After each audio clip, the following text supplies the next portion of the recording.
إن الحمد لله نحمده ونستعينه ونستغفره ونؤمن به ونتوكل عليه ونعوذ بالله من شرور أنفسنا ومن سيئات أعمالنا من يهده الله فلا مضل له ومن يضلل فلا هادي له وأشهد أن لا إله إلا الله وحده لا شريك له وأشهد أن محمدا عبده ورسوله يا أيها الذين آمنوا اتقوا الله حق تقاته ولا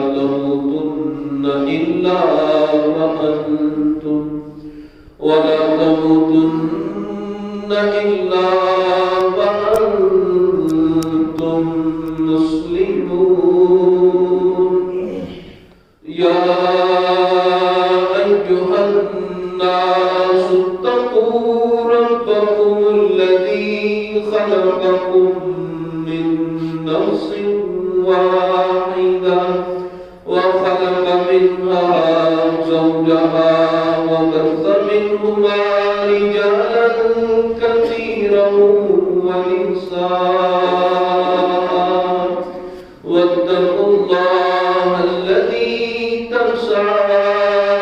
تساءلون به والأرحام إن الله كان عليكم رقيبا يا أيها الذين آمنوا اتقوا الله وقولوا قولا سديدا يصلح لكم أعمالكم ويغفر لكم ذنوبكم ومن يطع الله ورسوله فقد فاز فوزا عظيما أما بعد فإن أحسن الكلام كلام الله وخير الهدي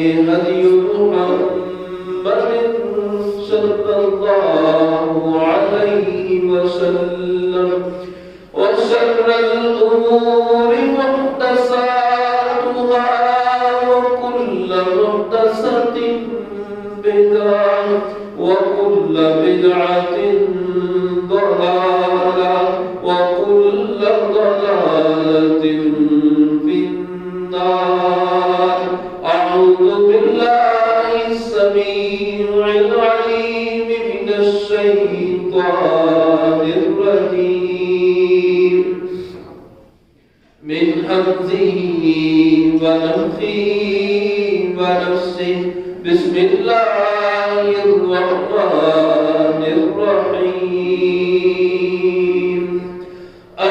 النبي أولى بالمؤمنين من أنفسهم وأزواجه أمهاتهم وأولو الأرحام بعضهم أولى ببعض في كتاب الله من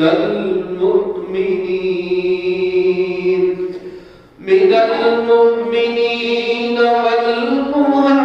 والمهاجرين إلا أن تفعلوا إلى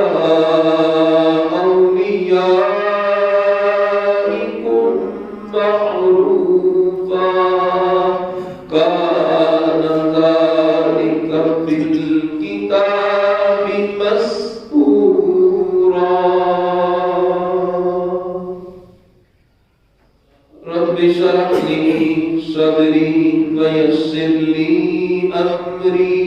واحلل عقدة من لساني يفقهوا قولي اللهم انفعنا بما علمتنا وعلمنا ما ينفعنا وزدنا علما رب زدني علما رب زدني علما رب زدني علما.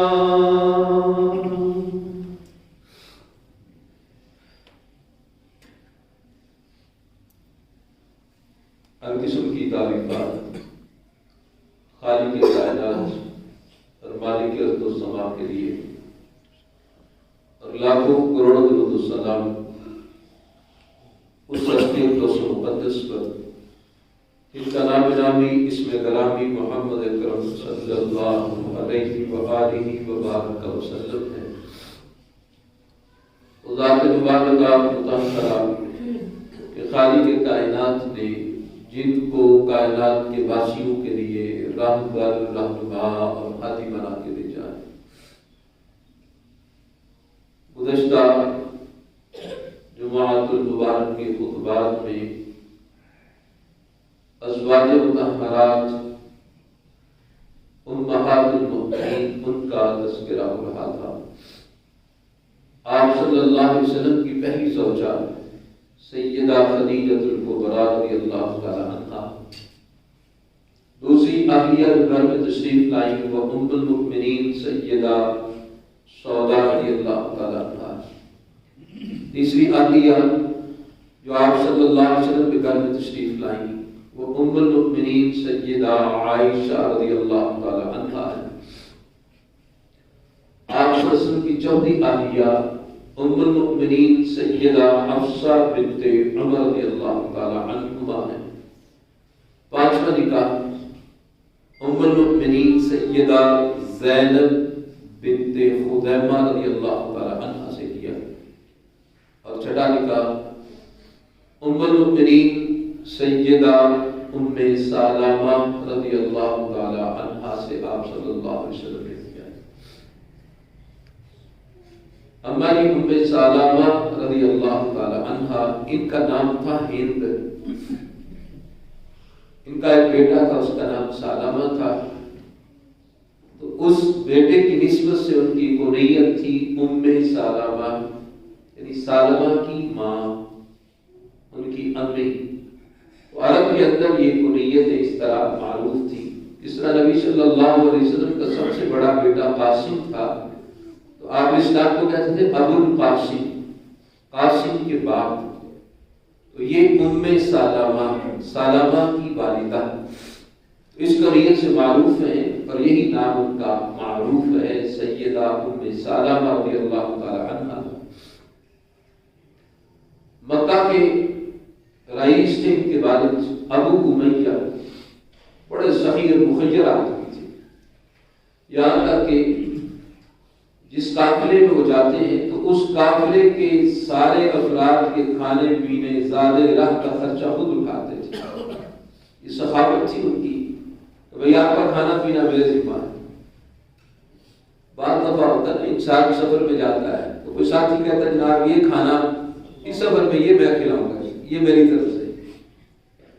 تو سفر میں یہ کھانے پینے کا خرچہ یہ خود اٹھاتا تھا، اس لیے اس کو ذات الراقب کہتے ہیں،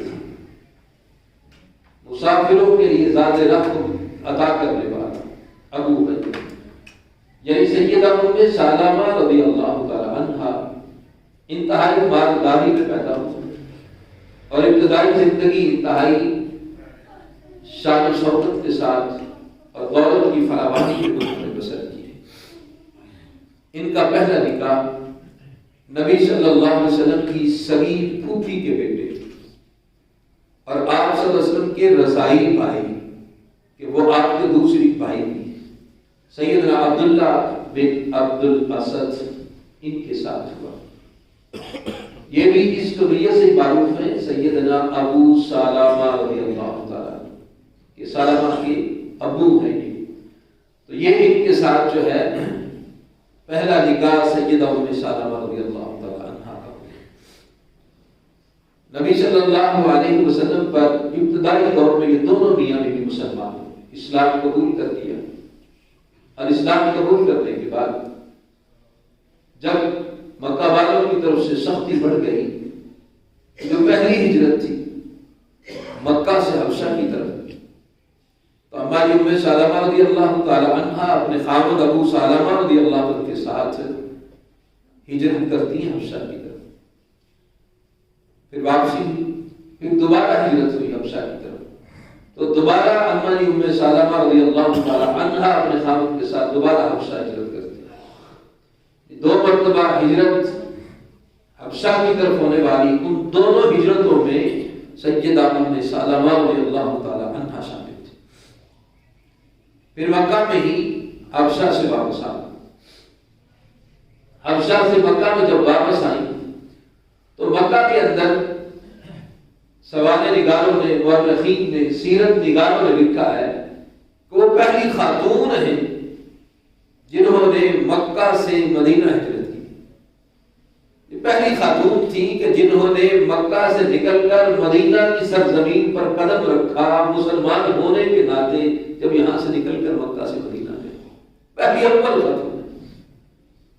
اور صحیح بخاری میں سیدنا ابو سلمہ رضی اللہ تعالی عنہ کے بارے میں آتا ہے کہ وہ پہلے مرد تھے جو مکہ سے مدینہ میں پہنچے،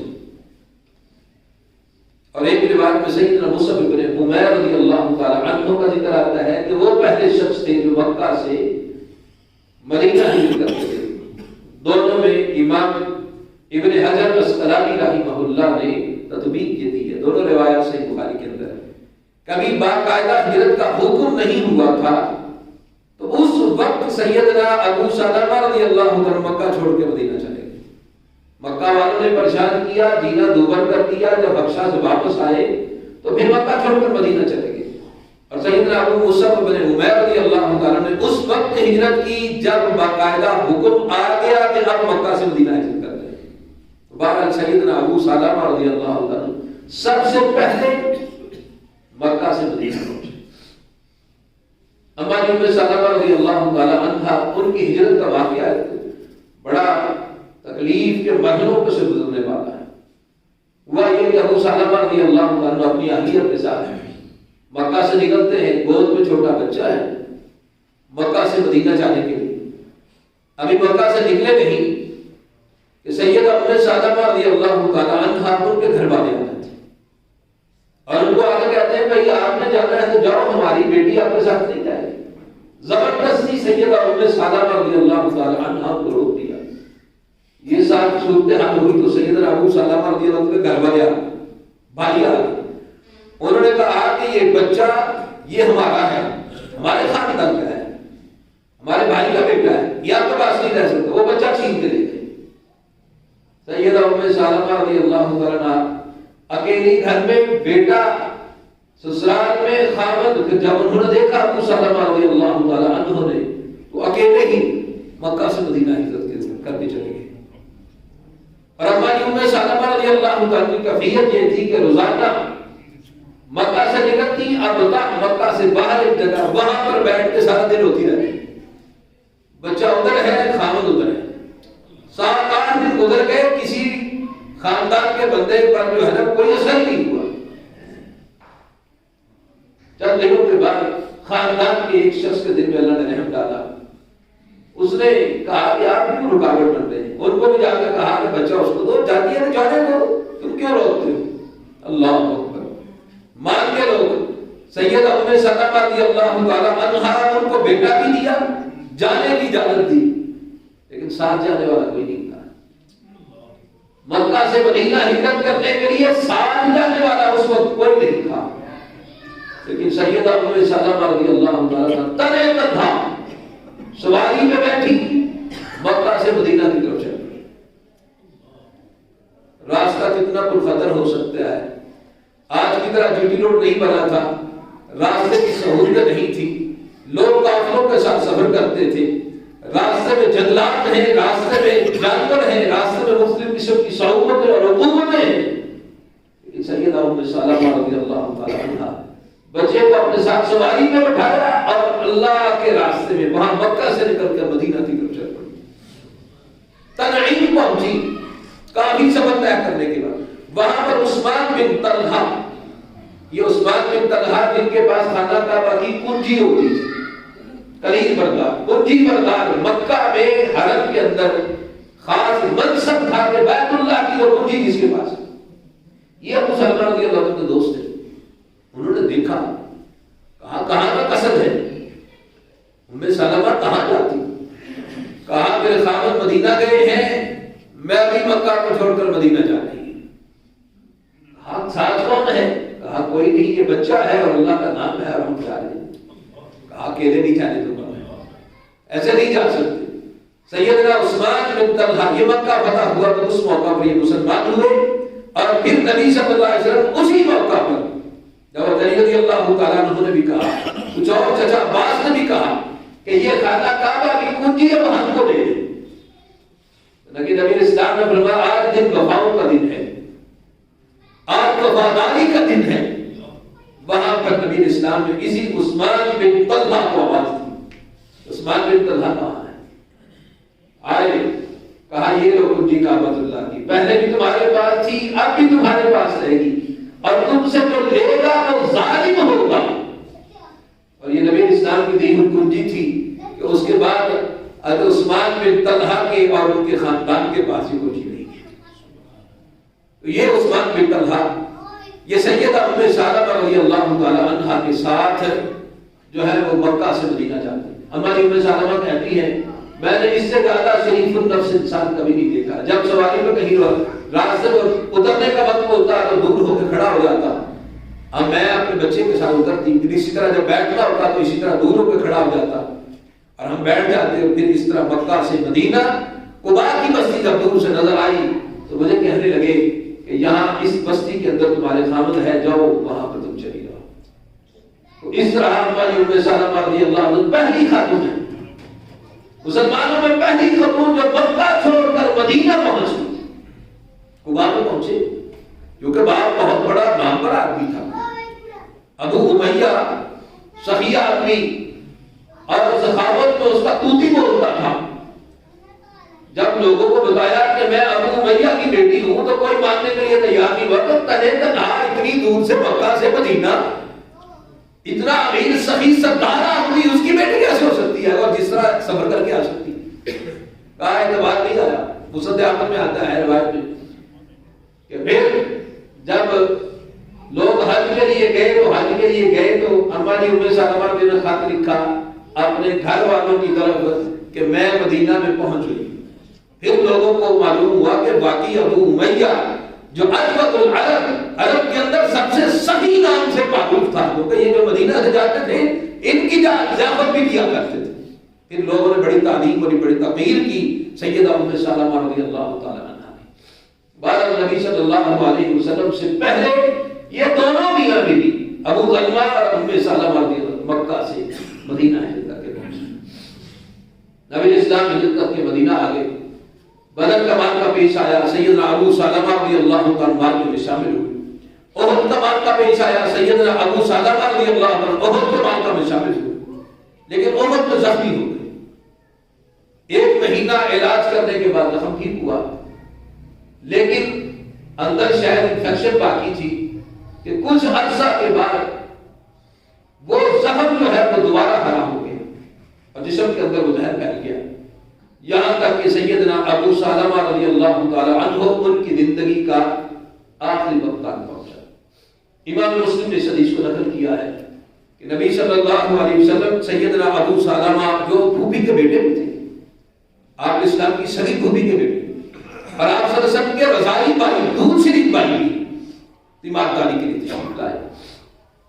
جب آپ صلی اللہ علیہ وسلم پہنچے تو آپ کے جانے سے پہلے چند سال نہیں پہلے ابو سلمہ رضی اللہ عنہ کی روح پرواز کر چکی تھی، آنکھیں کھلی تھی. گھر والوں کو علم نہیں تھا کہ ابو سلمہ رضی اللہ عنہ بہت ہو گئے. نبی صلی اللہ علیہ وسلم سرانے پہنچے، آپ نے دیکھا آپ صلی اللہ علیہ وسلم نے آپ اپنے ہاتھ سے ان کی آنکھوں کو بند کر دیا اور یہ بات ارشاد فرمائی کہ جب انسان کی روح قبض ہوتی ہے تو نگاہ اس کا پیچھا کرتی ہے، نگاہیں اس کے پیچھے چلتی ہے۔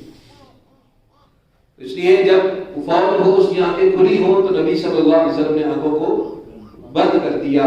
ابو سلمہ رضی اللہ عنہ گھر والوں کو علم ہو گیا کہ ابو سلمہ رضی اللہ تعالیٰ عنہ فوت ہو گئے، رونے کی آواز بلند ہوئی۔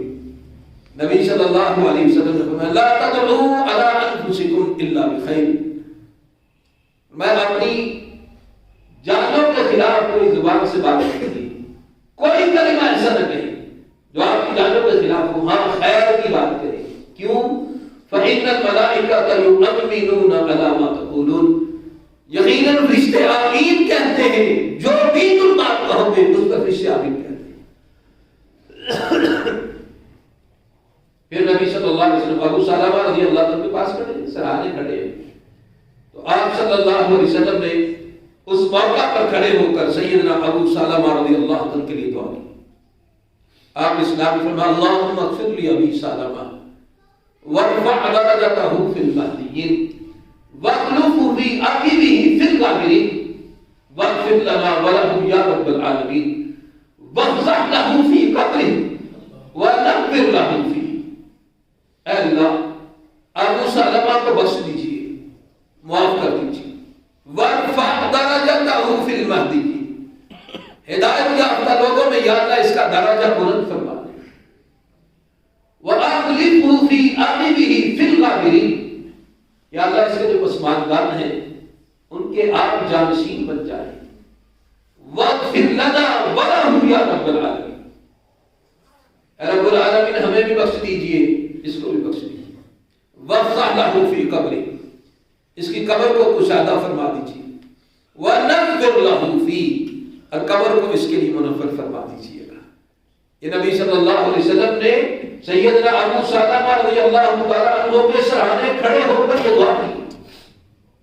اور پچھلے بات جو میں نے کہا فرشتے آمین کہتے ہیں جب انسان میت کے پاس ہو، جو بھی کلمہ کہتا ہے فرشتے آمین کہتے ہیں۔ اس کا مطلب یہ ہے کہ جہاں میت ہو وہاں فرشتے آمین کہتے ہیں، بات اچھی کہنی چاہیے، دعائیہ کلمات کہنے چاہیے، خیر کی بات کہنی چاہیے، غلط بات زبان سے نہیں نکالنی چاہیے۔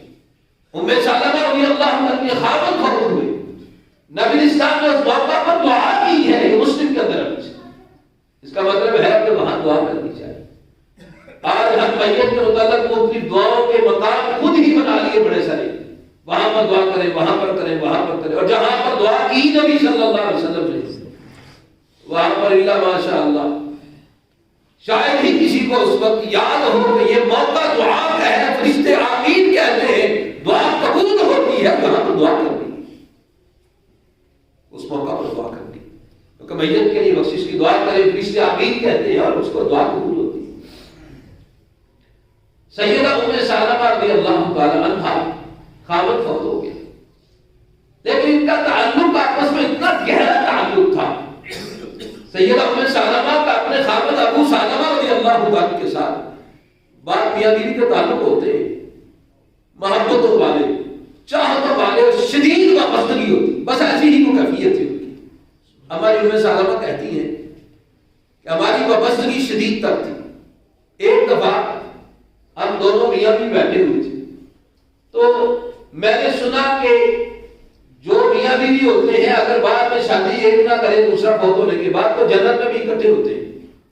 تو میں نے اپنے خاوند ابو سلمہ رضی اللہ تعالیٰ عنہ سے یہ بات کہی، کہا کہ آج ہم عہد کرتے ہیں دونوں کہ اگر آپ فوت ہو گئے تو میں آپ کے پاس شادی نہیں کروں گی، اگر میں فوت ہو گئی تو آپ میرے پاس شادی نہ کرنا، تاکہ ہم دونوں جنت میں اکٹھے جائیں۔ یہ اما جی ام سلمہ اپنے خاوند کو ہی بات ہے، لیکن ابو سلمہ رضی اللہ تعالیٰ عنہ کہتے ہیں کہ تم میری بات مانو، اگر میں فوت ہو گیا تو تم میرے پاس شادی کر لینا۔ یہ ابو سلمہ کہتے ہیں کہ اگر میں فوت ہو گیا نا تو تم میرے پاس شادی کر لینا، اور ساتھ دعا کی اے اللہ اگر میں فوت ہو جاؤں میرے پاس جس سے شادی کرے وہ اس کا خیال بھی رکھے، اس کو دکھ نہ دے۔ یہ دعا کی ابو سلمہ رضی اللہ عنہ۔ اب ایسا رشتہ تھا اور اس رشتے کی وابستگی میں خامد بہت ہو گئے. ہماری ام سلمہ فرماتی ہے رضی اللہ تعالیٰ عنہ، میں نے وہاں پر ارادہ کیا کہ آج میں اپنے خامد پر اتنا روؤں گی، اتنا وامینا کروں گی میں، کیونکہ ابھی حکم وغیرہ نازل نہیں ہوئے تھے نوحہ اور ماتوں وغیرہ کی ممانعت کے، کیونکہ ابھی احکامات آہستہ آہستہ نازل ہو گئے تھے. کہا آج میں ایسا روؤں گی اپنے خامد پر، مدینہ کی گلیوں میں چرچا ہوگا کہ کسی کا خامد فوت ہوا ہے، مدینہ کی گلیوں میں معلوم ہوگا، گھروں میں باتیں ہوگی کہ ام سلمہ کا خامد فوت ہوا اور اس نے رو رو کر اپنے دکھوں کا اظہار اس طرح کیا ہے کہ ایسے دکھوں کا اظہار کوئی نہیں کرتا. میں نے ارادہ کیا اس موقع پر رونے کا. تو ایک عورت میرے ساتھ معاملہ کرنے کے لیے آئی.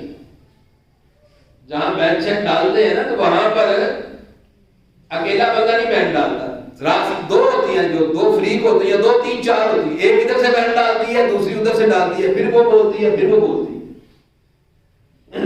تو اس کیفیت میں ایک عورت ساتھ بینک ڈالنے کے لیے، واویلا کرنے کے لیے معاملت کے لیے نبی اسلام موجود تھے.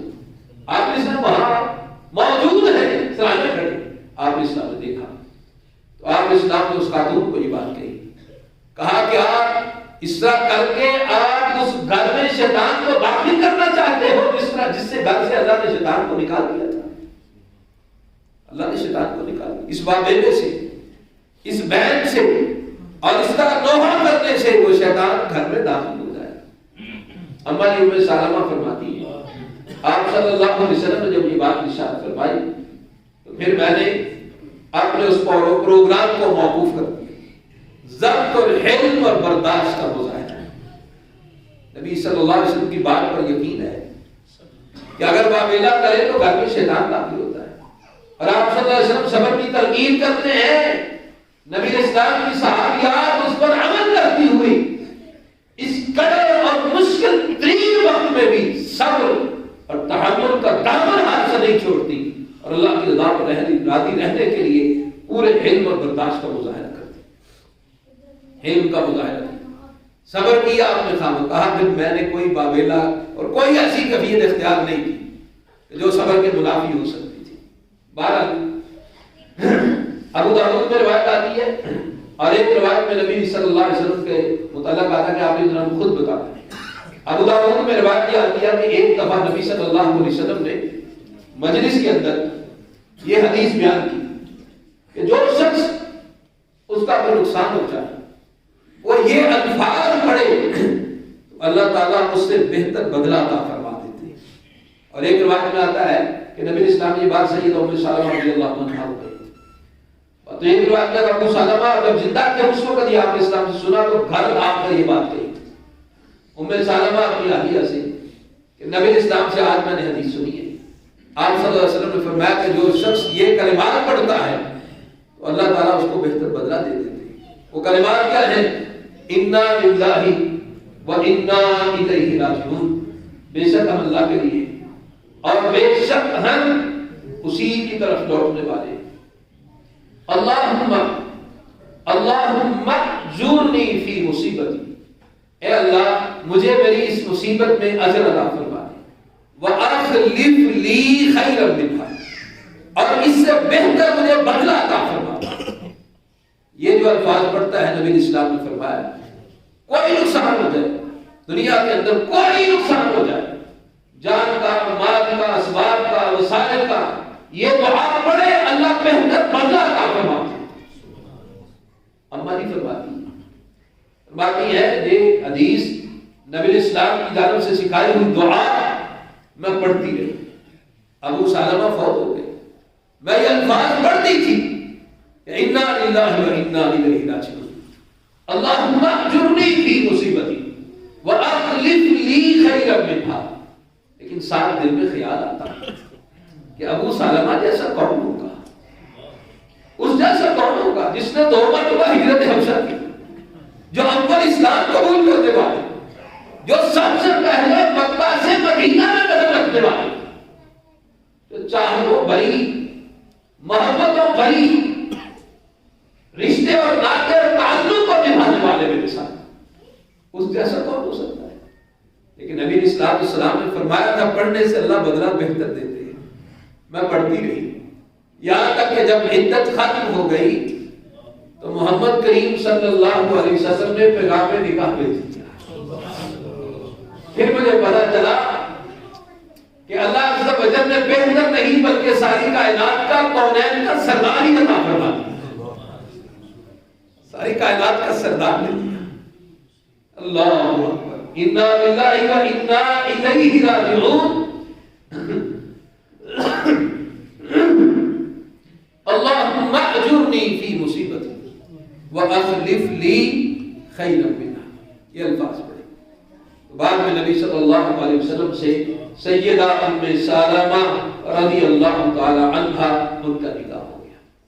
تو وہ سیدہ ام سلمہ سے ام المؤمنین سیدہ ام سلمہ رضی اللہ عنہا ہوا. انشاءاللہ نکاح اور اس کے بعد کے معاملات جو ہے انشاءاللہ آئندہ مجلس میں ہماری زندگی کی کچھ حالات واقعات اور معاملات کا ذکر کرتے ہیں. اللہ عز و جل سے دعا ہے یہ نبی صلی اللہ علیہ وسلم کا شگا نکاح تھا ام المؤمنین سیدہ ام سلمہ رضی اللہ تعالی عنہا سے سلام اللہ علیہا صلوات اللہ علیہا. اللہ عز و جل صحت عافیت ایمان کے ساتھ نبی زندگی عطا فرمائے. اسلام پر ایمان پر توحید پر زندگی اسی پہ بڑا خاتمہ فرمائے. دنیا آخرت کی رحمتیں برکتیں آسانیاں عزت ممالک ہمارے مقدر میں فرمائے. دنیا آخرت کے دکھ تکلیفیں پریشانیاں اور ذلتوں سے مالک الملک ہمیں محفوظ فرمائے.